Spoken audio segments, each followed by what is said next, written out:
Hello everyone, अस्सलाम वालेकुम रहमतुल्लाहि वबरकातुहू। जैसा कि आपको मालूम है, हमारी एक्सरसाइज 5.2 चल रही थी। Question number 6। क्वेश्चन नंबर 6 लिखा है, how many right angles do you make if you start facing. अब इसने कहा है कितने राइट एंगल्स हैं अगर आप स्टार्ट करते हैं कहाँ से, साउथ से and turn clockwise to west. Clockwise west की तरफ घूमना है, ठीक है। और इसी तरह नॉर्थ से टर्न करना है anti clockwise to east.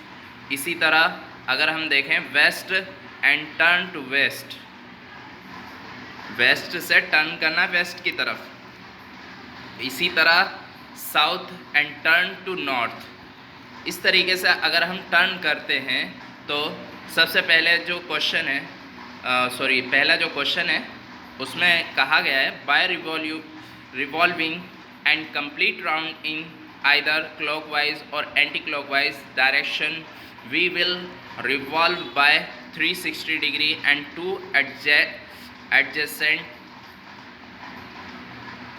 directions are at 90 degree away from each other. If we start facing towards south and turn clockwise to west, we have to make one right angle. क्या एक right angle हम हासिल कर पाएंगे? कहाँ से कहाँ turn करना है हमें? If start towards from south, और किस तरह से? क्लॉकवाइज, साउथ से स्टार्ट करके वेस्ट की तरफ, ठीक है। और कैसे जाना है? क्लॉकवाइज। तो हमने साउथ से स्टार्ट किया, ये साउथ है, साउथ से स्टार्ट किया वेस्ट की तरफ, तो ये एक ही राइट एंगल बन पा रहा है, ठीक है। तो ये आपका आंसर हो जाएगा। आप इस तरीके से करेंगे। इसी तरह if we start facing towards north and anti clockwise to east, we have to make 3 right angles. तो इसने कहा था नॉर्थ से कहाँ की तरफ? साउथ ईस्ट, ईस्ट तक जाना था हमें। नॉर्थ वेस्ट साउथ ईस्ट, यानी नॉर्थ से ईस्ट तक आना था। और कैसे आना था? एंटी क्लॉकवाइज आना था, ठीक है। अगर क्लॉकवाइज होता तो ऐसे जाते हम, ठीक है। अभी एंटी क्लॉकवाइज है तो अब हम कैसे जा रहे हैं? ऐसे जा रहे हैं, ठीक। तो ये है एंटी क्लॉकवाइज। और कितने राइट एंगल बन रहे हैं? 3 राइट एंगल्स बन रहे हैं यहाँ पर। और इसी तरह नेक्स्ट क्वेश्चन देखेंगे अब हम। If we start facing towards west and turn to west, we have to make 1 complete round and 4 right angles. तो अब देखिए, अगर हम यहाँ से वेस्ट तक आते हैं, अगर हम एंटी क्लॉक जाते हैं तब भी और क्लॉकवाइज आते हैं तब भी, दोनों ही कंडीशन में कितना? 4 राउंड, पूरा एक कंप्लीट राउंड लगेगा और 4 राइट एंगल्स बनेंगे, ठीक है। 4 राइट एंगल्स हैं, 1 2 3 एंड 4। ये 4 राइट एंगल्स हैं हमारे पास और पूरा एक राउंड लग रहा है, इसलिए चारों राइट एंगल्स हैं। क्लियर? चलिए नेक्स्ट देखते हैं। और ये याद रखिएगा, इसमें इस क्वेश्चन में ना तो एंटी क्लॉक का है और ना ही क्लॉकवाइज का है। आप जानते हैं एंटी क्लॉक किसे कहते हैं? एंटी क्लॉक यानी जिस तरह घड़ी चलती है उसके अपोजिट, और क्लॉकवाइज यानी कि जिस तरह घड़ी चलती है उसी तरह। तो घड़ी हमारी किस तरफ घूमती है? ऐसे घूमती है, इस तरफ से इस तरफ को। और एंटी क्लॉक क्या होगा? यानी घड़ी का उल्टा ये होगा, यहाँ से ऐसे घुमाया जाओगा, ठीक। चलिए आगे बढ़ते हैं। If we start facing towards south and turn to north, we have to make 2 right angles. तो देखिए, अगर हम we start facing towards south and turn to north, south से नॉर्थ की तरफ जाते हैं, साउथ से नॉर्थ तक जाते हैं, और इधर भी साउथ से नॉर्थ की तरफ जाते हैं। तो एक बात याद रखिए, इसमें हमें डायरेक्शन नहीं बताया कि भाई आपको एंटी क्लॉक जाना है या क्लॉकवाइज जाना है। फिर भी हमारे पास दोनों ही कंडीशन में क्या आ रहा है? 2 राइट एंगल्स आ रहे हैं। अगर हम एंटी क्लॉक जाएंगे तब भी और क्लॉकवाइज आएंगे तब भी, ठीक है। ये क्लॉकवाइज है और ये वाला एंटी क्लॉक है। तो हर कंडीशन में क्या आ रहे हैं? 2 राइट एंगल्स आ रहे हैं, ठीक है। चलिए आगे बढ़ते हैं। Question number 7। क्वेश्चन नंबर 7 है, where will the hour hand of a clock stop if it starts from 6 and turns through one right angle. अब देखिए यहाँ से ये कह रहा है अगर 6 से स्टार्ट करें and turn through one right angle और एक राइट एंगल बनाएं, तो अब देखिए ये सभी क्वेश्चंस यहाँ पर भी हैं, हम यहाँ देखेंगे। If our hand of a clock starts from 6 and turns through one right angle, it will stop at 9। देखिए अगर 6 से स्टार्ट करके हम इस तरफ चलें तो क्या होगा, एक राइट एंगल 9 पर बनेगा। ठीक है, आई विल स्टॉप एट 9, हम रुकेंगे कहाँ पर, 9 पर। ठीक है, चलिए, क्योंकि हमें सभी में क्लॉकवाइज चलना है, ऐसा तो नहीं है एंटी क्लॉक चलती हो घड़ी, घड़ी तो क्लॉकवाइज चलेगी। ठीक है, चलिए, if hour hand of a clock starts from 8 and turns through two right angles, it will stop at 2। अब देखिए अगर 2 पर रुकेंगे तभी तो 2 राइट एंगल्स बनेंगे।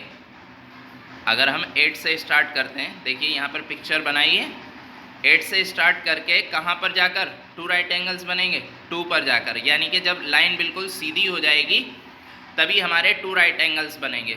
हर 3 के बाद एक हमारा राइट एंगल बनता है, पहला राइट एंगल हमारा 11 पर बनेगा और दूसरा राइट एंगल 2 पर जाकर बनेगा।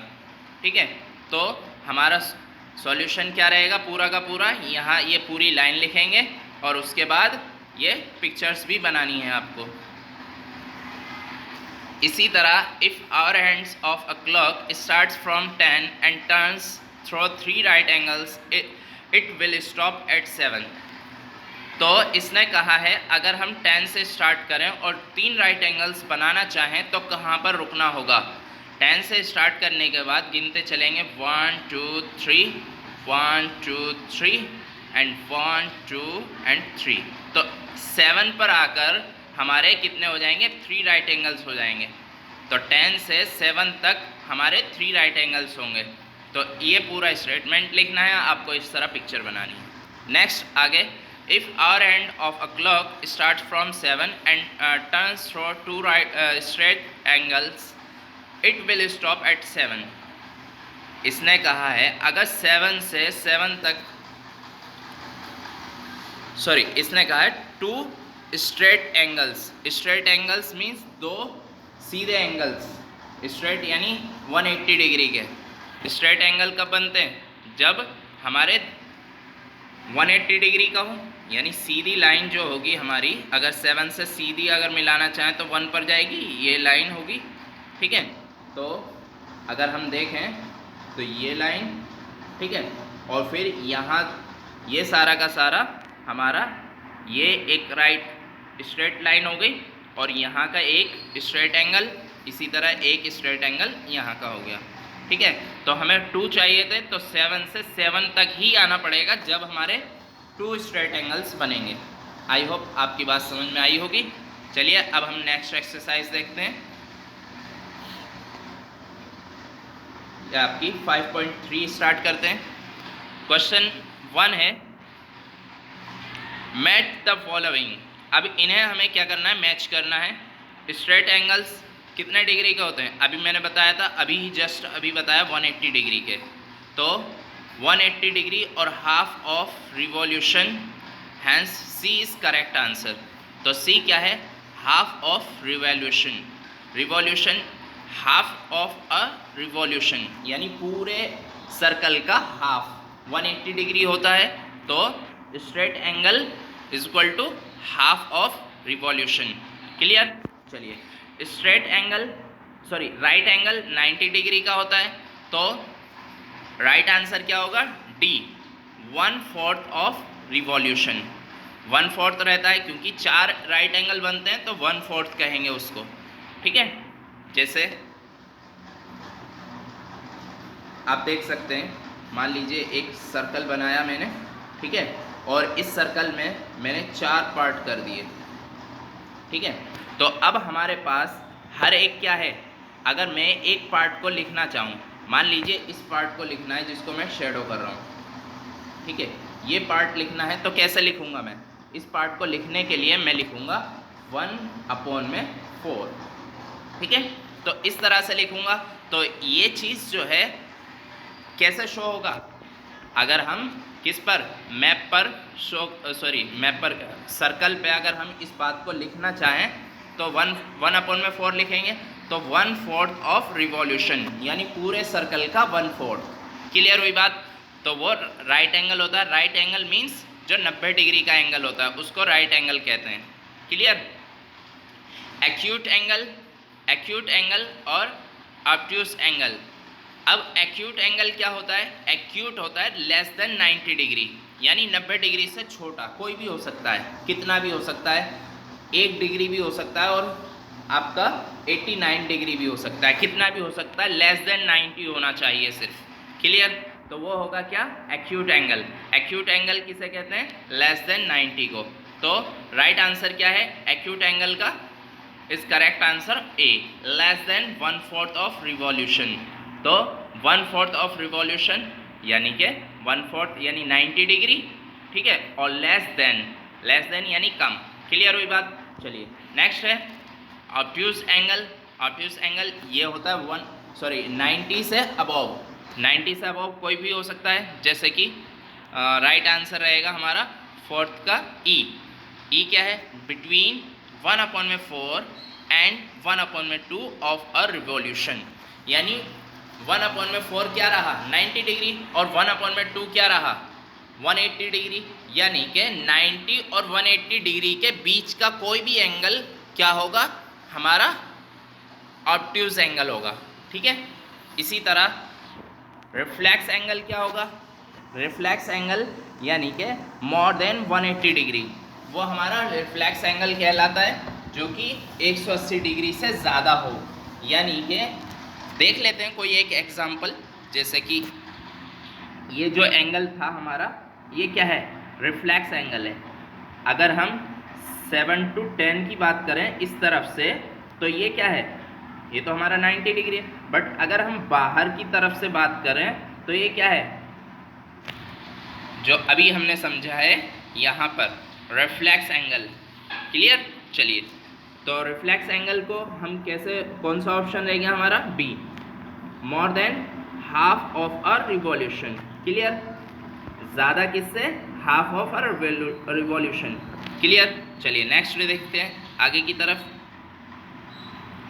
तो क्वेश्चन नंबर 2 है, classify each of one of the following angles as right angle, straight, acute, obtuse और रिफ्लेक्स। क्लियर? तो हमें सभी बताना है, राइट एंगल है या नहीं है, स्ट्रेट एंगल है या नहीं है, एक्यूट एंगल है या नहीं है, ऑब्ट्यूज एंगल है या नहीं है, और रिफ्लेक्स। इन तमाम बारे में बताना है हमें। सबसे पहला जो है वो क्या है? छोटा है, लेस देन 90 है, तो क्या रहेगा? यहाँ पर सॉल्यूशंस लिखे हुए हैं।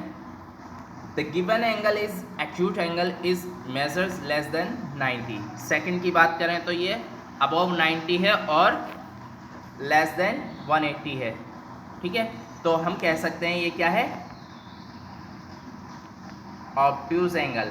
क्लियर? ऑब्ट्यूज एंगल किसे कहते हैं? जो 90 से ज़्यादा हो और 180 से कम हो, ठीक है।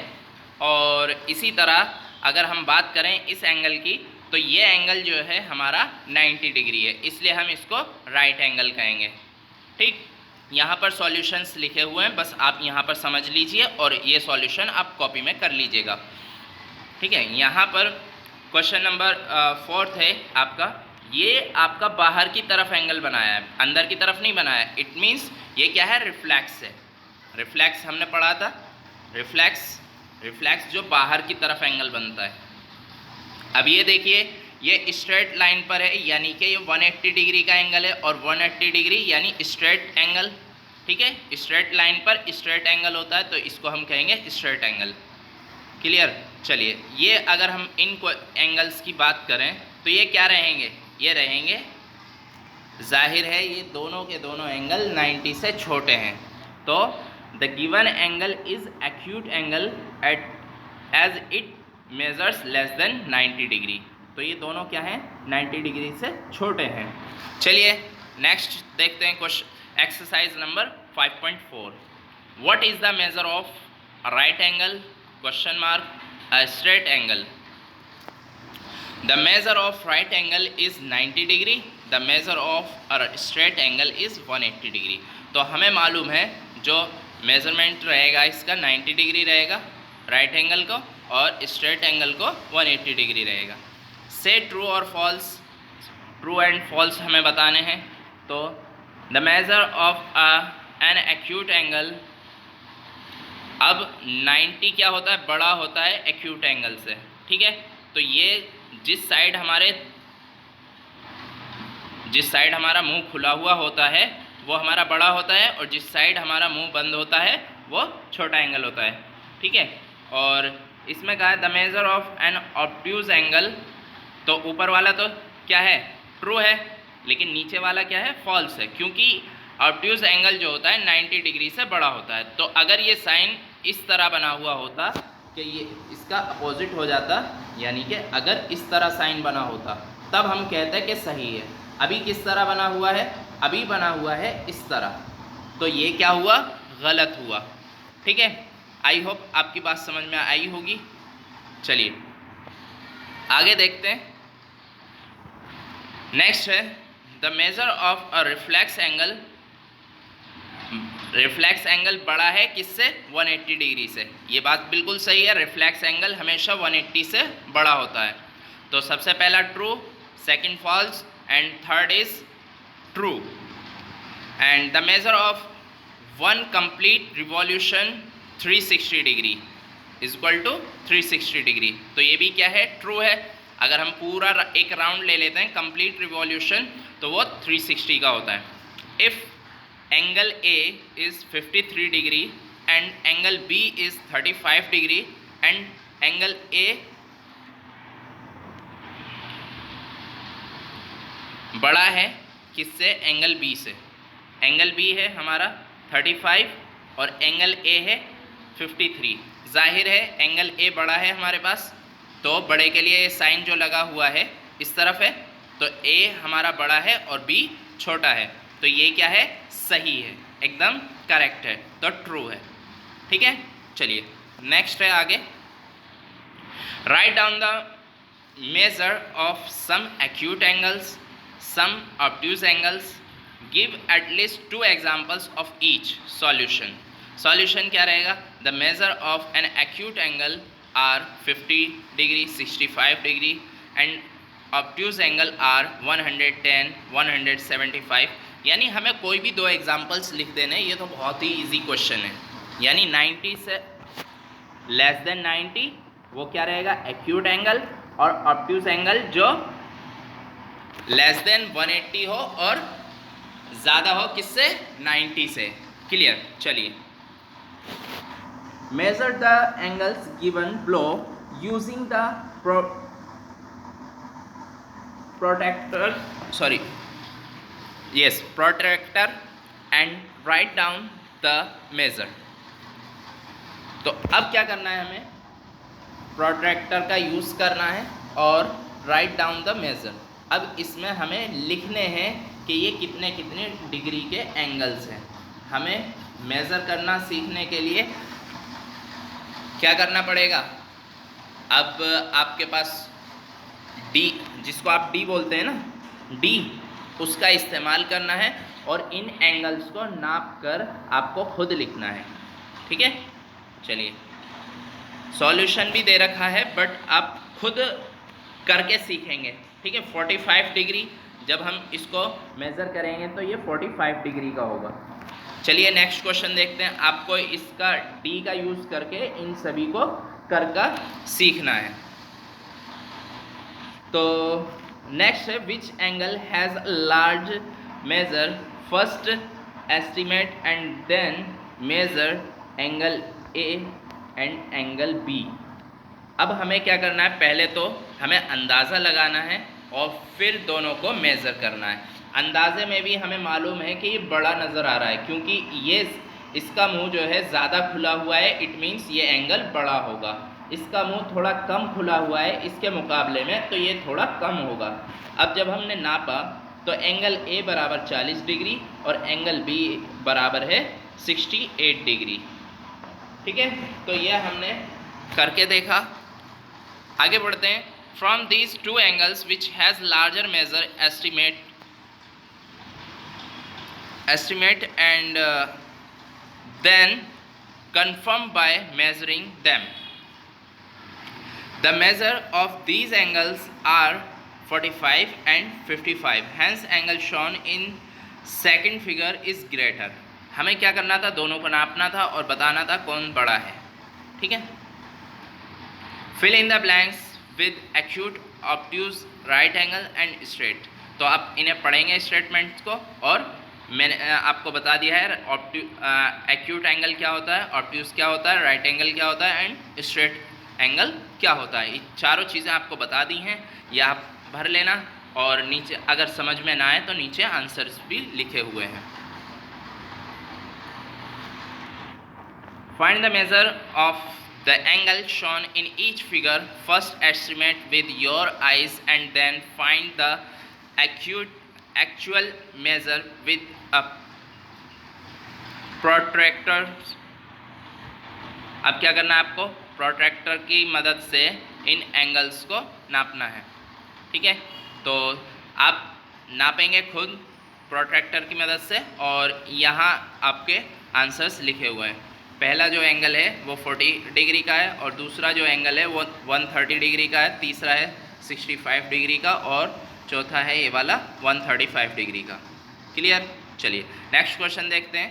Question number 9, find the angle measure between the hands of the clock in each figure. यहाँ 9 बज रहे हैं, यहाँ 1 बज रहा है दोपहर का, और यहाँ 6 बज रहे हैं शाम के। Clear? Solution, the angle measured between the hands of the clock are 90 degree, 30 degree and 180 degree. तो हमें क्या करना है, इनके एंगल्स निकालने हैं। तो ये तो 90 डिग्री बना रहा है, ठीक है, यहाँ पर कितने डिग्री का एंगल होगा। तो अब हम इस क्वेश्चन को कैसे करेंगे ये समझ लीजिए। यहाँ पर डायरेक्ट सॉल्यूशन है, हम करेंगे, ये आपके पास 1 नंबर है, ठीक है, तो 1 नंबर हमारे लिए कितने डिग्री का है। 1 नंबर हमारे पास, देखिए ये 3 नंबर 90 डिग्री के थे, 1 2 3 नंबर्स 90 डिग्री। तो अगर हम देखें तो एक नंबर कितना डिग्री का हुआ हमारा, 30 डिग्री का हुआ।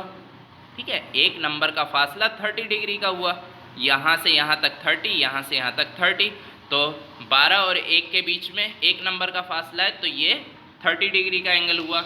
यहाँ पर तो 3 है, तो ये 90 डिग्री का हुआ। यहाँ पर बिल्कुल स्ट्रेट है, तो ये 180 डिग्री का हो जाएगा।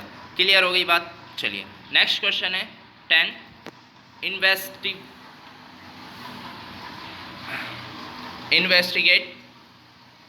इन्वेस्टिगेट करना है।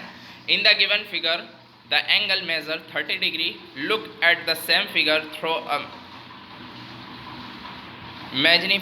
Magnifying glass.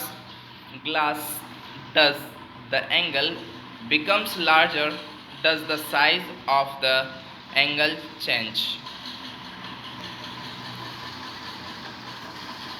The measure of an angle will not change by reviewing through magnifying glass.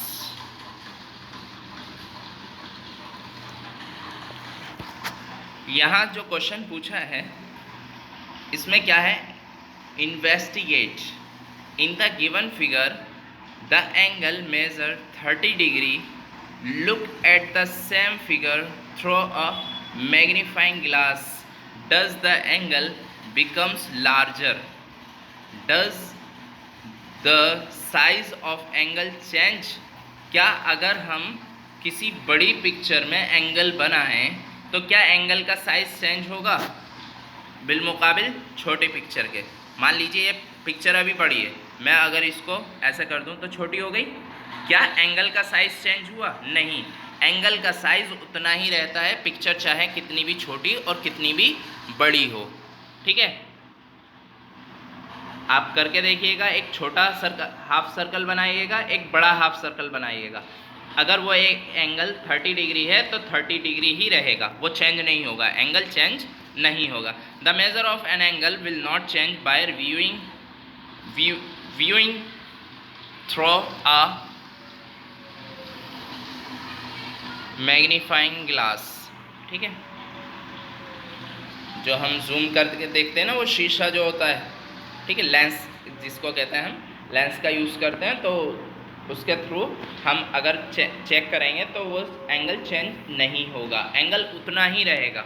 ठीक है, यानी जूम करके देखें या उसको छोटा करके देखें, बात वहीं रहेगी। क्वेश्चन नंबर 11 है, measure and classify each angle. अब क्या करना है, हमें हर एक एंगल को मेज़र करना है और क्लासीफाई करना है। ठीक है, और यहाँ पर लिखना है।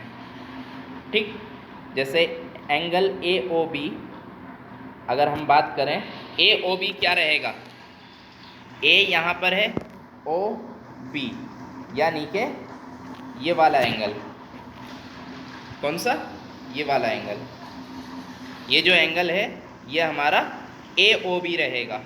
क्लियर। चलिए, इसी तरह अगर हम बात करें AOC की, तो AOC क्या रहेगा, AOC रहेगा AOC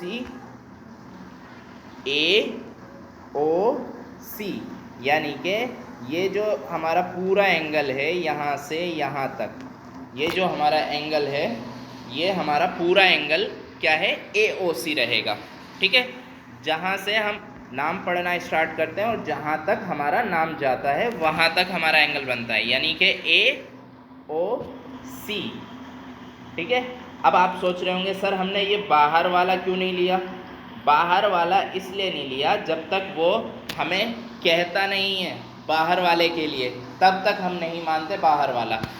ठीक है, बाहर वाले को हमने क्या पढ़ा था, अभी हमने पढ़ा था पीछे, उसको हम देख लेते हैं एक बार और, इसको हटा देते हैं पहले। अभी हम यहाँ पिछली एक्सरसाइज में क्या पढ़ चुके हैं, अच्छी तरह पढ़ चुके हैं ना इस चीज़ को, एक बार और फिर देख लेते हैं। हमारे किस किस तरह के एंगल्स होते हैं वो हमने पढ़े थे ना। देखिए, ये हमने पढ़े थे, यहाँ पर right angle, straight angle, acute angle, obtuse angle and reflex. तो रिफ्लेक्स जब तक नहीं बोलेगा वो, अभी हमने जिस क्वेश्चन में बात कर रहे हैं उसमें रिफ्लेक्स नहीं बोल रहा है वो, इसने सिर्फ AOC कहा है, AOC, इट मीन्स ये अंदर वाला एंगल। अगर वो बोलता reflex of AOC, angle AOC का रिफ्लेक्स अगर वो बोलता तो हम जो है बाहर वाला लिखते, ना कि अंदर वाला। क्लियर हुई बात। चलिए, अभी नेक्स्ट है BOC, एंगल BOC। अगर हम देखें तो BOC ये वाला एंगल, यानी यहाँ पर ये हमारा ये वाला एंगल, तो ये क्या है, BOC। ठीक है, तो ये हमारा BOC रहेगा। और फिर अब हम आगे देखते हैं, इसी तरीके से हमारे ये सारे के सारे क्वेश्चंस होंगे, इनमें आपके लिए सॉल्यूशन दे रखा है और आपको क्या करना है, इन्हें यकीन नहीं करना है, लेकिन आपको लिखना तो यही है, क्योंकि आप जब नापेंगे तो इतने ही आएंगे जितने लिखे हुए हैं। ठीक है, आपको इन सभी को क्या करना है, नापना है। आपके पास जो D होता है उसके थ्रू आप इन्हें नापेंगे और फिर लिखेंगे। आई होप आपके पास समझ में आ गई होगी। अगर हम BOC की बात करें तो BOC ये रहेगा, और अगर हम DOC की बात करें तो DOC यानी कि ये वाला एंगल रहेगा। ठीक, और अगर हम बात करें DOA की तो DOA यानी ये वाला एंगल रहेगा। ठीक, तो अब हम देखेंगे बाकी आखिरी है DOB, इसको भी देख लेते हैं। तो D ये है, O ये है, B यहाँ है, इट मीन्स ये क्या है, स्ट्रेट लाइन है, तो स्ट्रेट एंगल रहेगा यहाँ पर। क्लियर। चलिए आगे देखते हैं। यहाँ पर लिखा हुआ भी है इनके बारे में। पहले एंगल की डिग्री लिखनी है, कितना डिग्री का एंगल है, और फिर वो एंगल क्या है, उसका नाम क्या है, क्या टाइप है। देखिए अगर 40 डिग्री है तो क्या रहा, एक्यूट एंगल, क्योंकि 90 से छोटा है। इसी तरीके से सभी के नेम्स लिखने हैं आपको। चलिए आगे देखते हैं exercise 5.5। Which of the following are models. चलिए अब नेक्स्ट वीडियो में करेंगे, मिलते हैं नेक्स्ट वीडियो में। अस्सलाम वालेकुम।